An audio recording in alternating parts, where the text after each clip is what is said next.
Initiating system 1.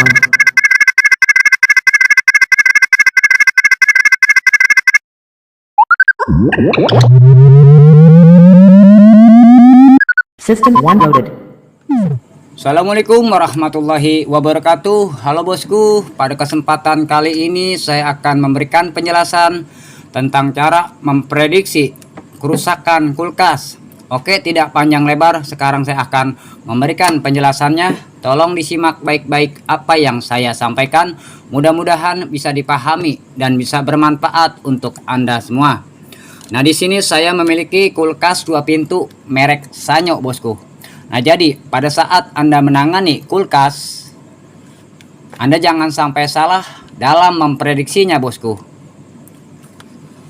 Kalau Anda sampai salah dalam memprediksi kerusakan suatu kulkas, maka percuma saja, bosku. Di kemudian hari bisa terjadi hal seperti itu. Ya, katakan kulkas 2 pintu yang terjadi ngeblok es, itu bukan berarti sensor defrostnya atau bimetalnya yang rusak, bosku. Bisa jadi timernya sudah rusak. Oke, terlebih dahulu saya akan membuka penutup freezernya, bosku.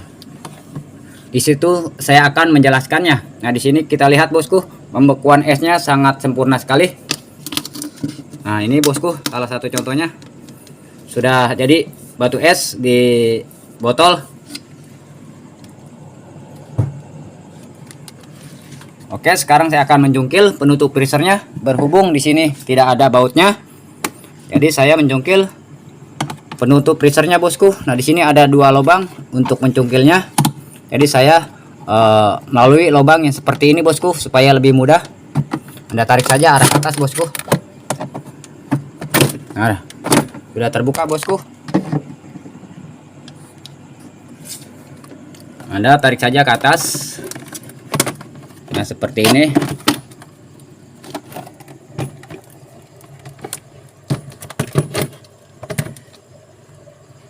Oke, sudah terlepas penutup freezernya. Nah, di sini barulah saya akan menjelaskan kepada Anda supaya Anda lebih memahami tentang semua itu. Ya, katakan Anda menangani kulkas yang terjadi ngeblok es di bagian yang seperti ini, bosku. Jadi bukan berarti sensor defrostnya atau disebut dengan bimetal, bukan berarti barang tersebut rusak, bosku. Bisa saja timernya sudah rusak. Jadi posisi timer ada yang berada di dalam kulkasnya, bosku. Ada yang seperti ini. Timernya ada pula yang di sini. Dan ada pula juga di belakang kulkasnya, bosku. Jadi tergantung posisi timernya. Nah, jadi seperti itu. Jadi kalau memang timernya sudah rusak, dalam arti motor timernya sudah terbakar, sehingga motor timernya tidak bisa berputar dan tidak bisa berpindah ke posisi pencairan bunga es di pin nomor 2, bosku. Nah, jadi seperti itu. Nah, oleh karena itu, di saat Anda menangani kulkas yang terjadi ngeblok es, terlebih dahulu yang harus Anda cek yaitu timernya, bosku. Jikalau memang timernya sudah terbukti sudah rusak, dalam arti motor timernya sudah terbakar, setelah itu Anda mengganti barang yang seperti ini, bosku, sensor defrost. Dikhawatirkan barang yang seperti ini sudah rusak, dalam arti sudah tidak terhubung. Kalau barang yang seperti ini sudah rusak atau sudah tidak terhubung, jadi pada saat seandainya motor timernya berputar dan berpindah ke posisi pin nomor 2, tapi tidak bisa ataupun tidak terjadi proses pencairan bunga es, bosku, karena posisi sensor defrostnya tidak terhubung. Dan tidak lama kemudian timernya akan berpindah kembali ke posisi kompresor di pin nomor 4. Begitupun terus menerus cara kerja timer, bosku. Seandainya pun timernya masih bagus atau motor timernya tidak terbakar. Nah, Anda cek terlebih dahulu timernya. Kalian Anda ganti sensor defrostnya. Nah, jadi seperti itu bosku. Nah, di sini saya akan kasih tahu lagi kepada Anda, di saat Anda menangani kulkas yang terjadi ngeblok es, Anda cek juga termofuse-nya bosku. Nah, ini yang disebut termofuse yang terpisah dengan sensor defrost. Ada pula termofuse yang menyatu dengan sensor defrost bosku. Dan Anda cek lagi heaternya. Jadi posisi heater kulkas saya ini di belakang penutup freezernya bosku. Dan ada juga posisi heaternya di bawah evaporator, dan ada juga yang menempel di evaporator bosku. Jadi macam-macam model heater ataupun macam-macam posisi heater berada. Jadi Anda cek komponen tersebut. Dikhawatirkan komponen tersebut sudah pecah heaternya ataupun termofuse-nya sudah putus bosku. Mungkin sebelumnya kulkasnya mati total karena disebabkan oleh komponen yang seperti ini, seperti heater, termofuse. Jadi mungkin pada saat itu kulkasnya mati total karena disebabkan oleh sensor defrost bosku. Jadi posisinya selalu terhubung dan tidak terbuka ataupun tidak memprotek pada saat bunga esnya sudah mencair semua.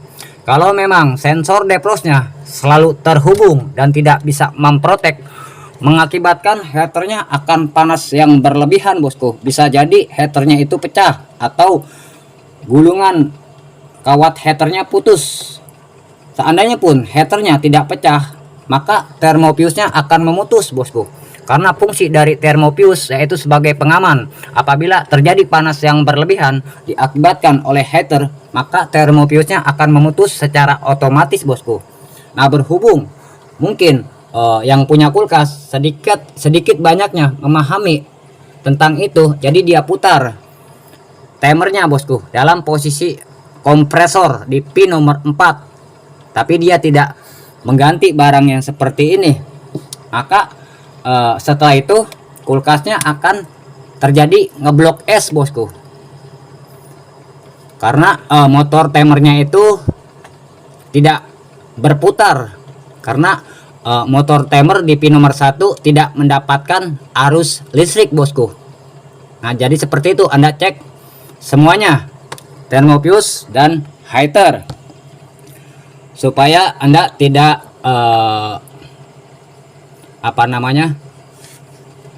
tidak bekerja untuk yang kedua kalinya bosku. Kalian Anda cek semuanya bosku. Nah, jadi seperti itu poin yang pertama yang harus Anda ketahui.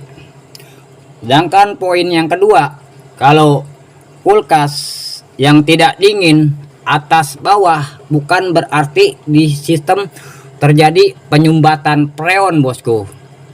Bisa saja kipasnya sudah mati. Kalau memang kipasnya sudah mati, maka suhu dinginnya di ruangan freezer tidak terhempas bosku. Otomatis suhu dinginnya tidak merambat ke pintu bagian bawah. Di ruangan freezernya pun tidak akan dingin bosku, karena suhu dinginnya tidak terhempas. Diakibatkan kipasnya sudah mati bosku. Nah, jadi seperti itu. Kalau seandainya kulkasnya terjadi penyumbatan freon di filter, maka di evaporatornya tidak ada bunga es sama sekali bosku. Kalau memang di filternya terjadi penyumbatan. Berbeda halnya kalau di pipa evaporatornya yang terjadi penyumbatan, maka cuma setengahnya saja bosku bunga esnya. Kalau memang di pipa evaporatornya terjadi penyumbatan, jadi setengahnya saja bunga esnya menempel. Karena yang membuat pipa evaporatornya terjadi bunga es yang seperti ini karena pipa kapilernya menyemburkan freon bosku. Setelah itu freonnya akan menguap. Nah hasilnya seperti ini bosku, berwarna putih. Ini freonnya menguap bosku. Nah jadi seperti itu bosku. Itu poin yang kedua yang harus Anda ketahui. Sedangkan poin yang ketiga, di saat Anda menangani kulkas yang 2 pintu ataupun yang 1 pintu, kalau kulkasnya mati total, Anda cek terlebih dahulu stop kontaknya bosku. Kalau memang lampu kulkasnya mati ataupun sebelumnya lampu kulkasnya hidup, tapi setelah itu lampu kulkasnya mati, mungkin karena disebabkan oleh stop kontak bosku. Jadi Anda pindahkan di stop kontak yang lain. Kalau memang Anda sudah mencolokkan kulkasnya di stop kontak yang lain dan lampu kulkasnya tidak hidup, dan begitupun kompresornya tidak hangat sama sekali, itu bukan berarti overload ataupun termostat bosku. Jadi Anda cek terlebih dahulu pin kompresornya. Nah sekarang saya akan kasih tahu kepada Anda pin kompresor itu seperti apa bosku. Mungkin buat Anda yang baru pertama kali mempelajari ilmu kulkas, belum terlalu memahami seperti apa pin kompresornya. Oke, sekarang saya akan beralih ke belakang kulkasnya bosku. Nah di sini saya sudah berada di kulkas yang 1 pintu bosku. Di sini kita lihat, nah ini yang disebut pin kompresor bosku. Jadi Anda cek terlebih dahulu pin kompresornya memakai tang ampere. Anda pasti bisa untuk melakukan semua itu. Kalau memang Anda seorang teknisi sekalipun baru awal, Anda cek ketiga pin kompresornya. Jikalau memang di tang ampernya tidak ada nilai hambatan sama sekali ataupun tidak terhubung, berarti jelas gulungan kompresornya sudah putus bosku. Jadi solusinya Anda mengganti kompresor. Nah jadi seperti itu bosku. Jadi kalau memang Anda cek pin kompresornya masih bagus, dalam arti masih terhubung, bisa jadi overloadnya sudah rusak bosku, sehingga arusnya tidak mengalir ke kompresor. Anda cek overloadnya. Tapi kalau memang overloadnya masih bagus, bisa jadi termostatnya sudah bermasalah bosku. Jadi Anda cek semuanya bosku. Oleh karena itu, bagi Anda seorang teknisi yang baru awal, Anda harus memperdalam ilmu servis kulkas bosku, dan Anda harus mengetahui komponen apa saja yang terdapat di kulkas 1 pintu ataupun 2 pintu dan apakah fungsinya. Kalau Anda sudah mengetahui komponen apa saja yang terdapat di kulkas dan mengetahui apakah fungsinya, otomatis pada saat Anda menangani kulkas, Anda bisa memprediksinya bosku. Seandainya pun konsumen menanyakan, "Bang, kulkas saya ini mati total, apa ya penyebabnya?" Kalau memang Anda sudah mengetahui dan mengetahui ilmunya, Anda akan refleks untuk menjawabnya bosku. Yang terpenting Anda jangan mengada-ngada untuk menjawabnya. Supaya kenapa? Supaya pada saat Anda menangani kulkas, pertanyaan dan jawaban Anda tepat. Jadi kesannya di konsumen, oh berarti abang ini sudah tahu, sudah mahir atau sudah pandai dalam menangani kulkas. Nah jadi Anda tidak diragukan ilmu Anda bosku, dan nama Anda pastinya di keluaran akan bagus. Kalau memang hasil servisan Anda bagus, otomatis seandainya pun ada tetangga kulkasnya yang rusak, Anda pasti akan dipanggil bosku, karena hasil servisan Anda sudah diketahui bagus. Nah jadi seperti itu. Nah oleh karena itu kualitas harus diutamakan bosku. Bagaimanapun juga kepuasan mereka itu ada di tangan Anda. Nah jadi seperti itu bosku. Anda harus mengetahui tentang semua itu kalau memang Anda belajar untuk menjadi seorang teknisi, bosku. Nah, di sini saya akan kasih tahu kepada Anda kalau memang Anda mau belajar, harus belajar sungguh-sungguh, bosku. Kalau memang Anda menjadi orang baik, jangan tanggung-tanggung, bosku. Jadilah orang yang baik.